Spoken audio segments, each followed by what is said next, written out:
We have been listening to a virtual event. It came to us from Ottawa as Canada announces that a formal apology to the members of the No. 2 Construction Battalion will be coming. The Construction Battalion was Canada's only all-black battalion formed during the First World War.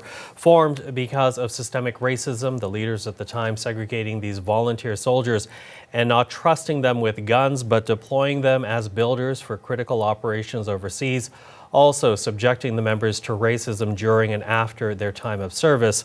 So as you heard, Ottawa is planning an apology event that will be sometime in the future. The Minister of Defence, Harjit Sajjan, saying he would like the input from the surviving families and community members as to how to make that apology event meaningful.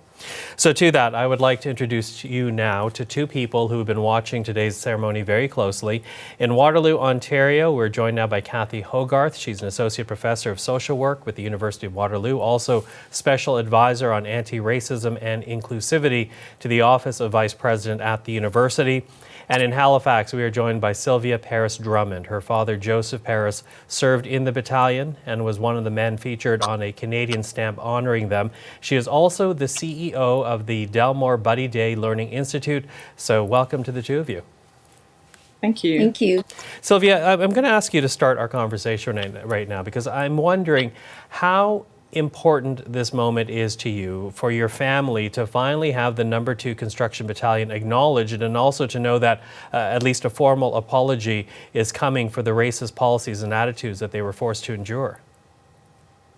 It's so emotional for me at this time. I think it's such a wonderful thing that all the work that the Black community leaders have done over years and years has been taken up by this government with the acknowledgement of a policy event. And I just want to say that words matter.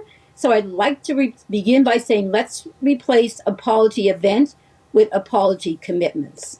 But I am certainly very pleased as a member of the African Nova Scotian Black community, and as you noted, a very personal family thing here, that the government is taking up this commitment. Well, you know, I do wonder about your father and whether or not he in his life ever talked about his time with the battalion, perhaps even sharing some thoughts on the kind of treatment that they had to endure. So I was quite young when my father passed. I was just in my early teens. And so one of the aspects is that I don't think in general men talked to their children maybe about war, but the real reality in terms of the Black Battalion was that that story wasn't talked about generally. I didn't have the opportunity of learning it in the school system and coming home and asking questions about it, which might have helped me learn more. And certainly it wasn't known broadly enough to be a general conversation. So again, the whole racism, systemic racism, institutional racism was at play there because it wasn't part of it wasn't acknowledged as a very important part of our history that it was.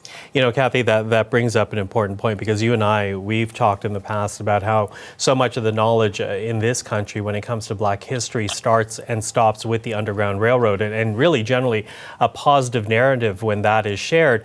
So how important is it to start telling stories that might make Canadians uncomfortable when it comes to Black history, including the systemic racism that Black people faced when they actually stood up and volunteered to fight for their country?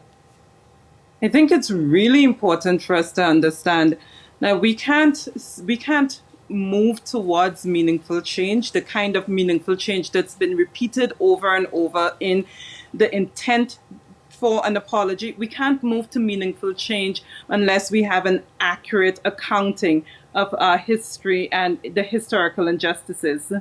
So until we get to that point of accurately accounting for the history, like Sylvia said, a lot of this history, the No. 2 Battalion, that's not part of our education system, even today.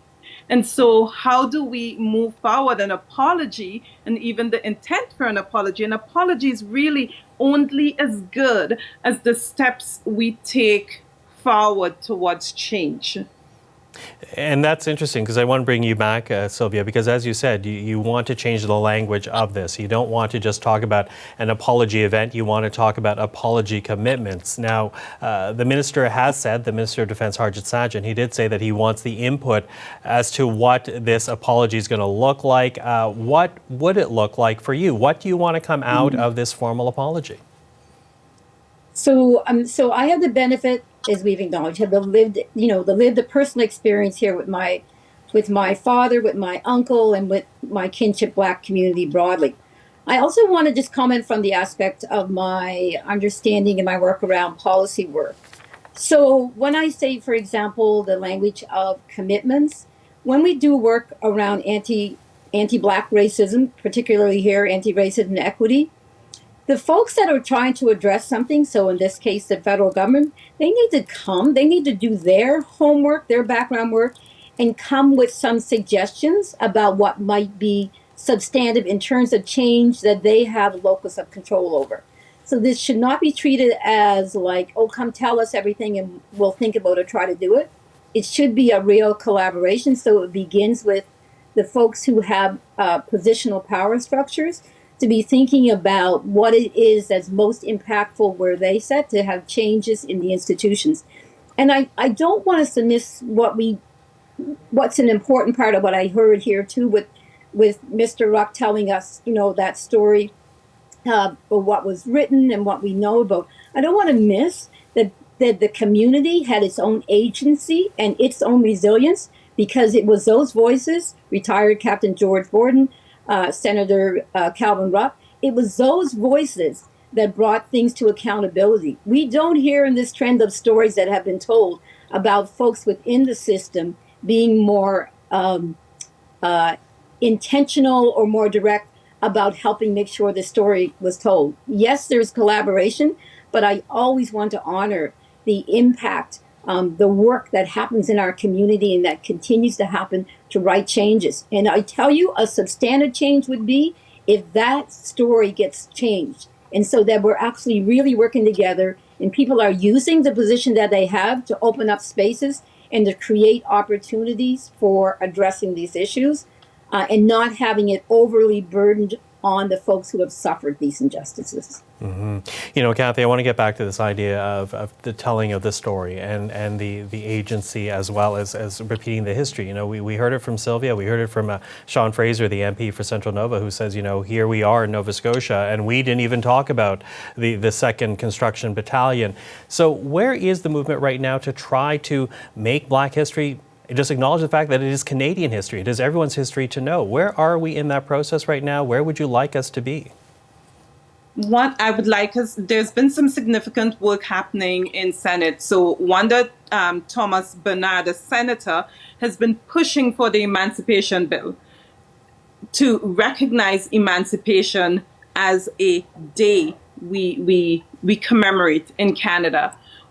I think these little steps are important in recognizing, you're right, Black history as a part of Canadian history and not just as a month to be celebrated. That push needs a national will. That push needs the will of those who are in positions of power to say, yes, we will do this. We are not going to change our systems on its own. It's not just going to happen. We need the will of those in power, with power, to make those changes. Well, and as you note, the fact Emancipation Day, the House of Commons did unanimously name August the 1st Emancipation Day to have it recognized in this country, so perhaps the conversation keeps going forward. Until the formal apology, though, is actually planned and announced, I want to thank the two of you for your time. Kathy Hogarth, who's with the University of Waterloo, and Sylvia Paris-Drummond, whose father served in the No. 2 Construction Battalion. Thank you to the two of you. You're welcome. Thank you for the opportunity.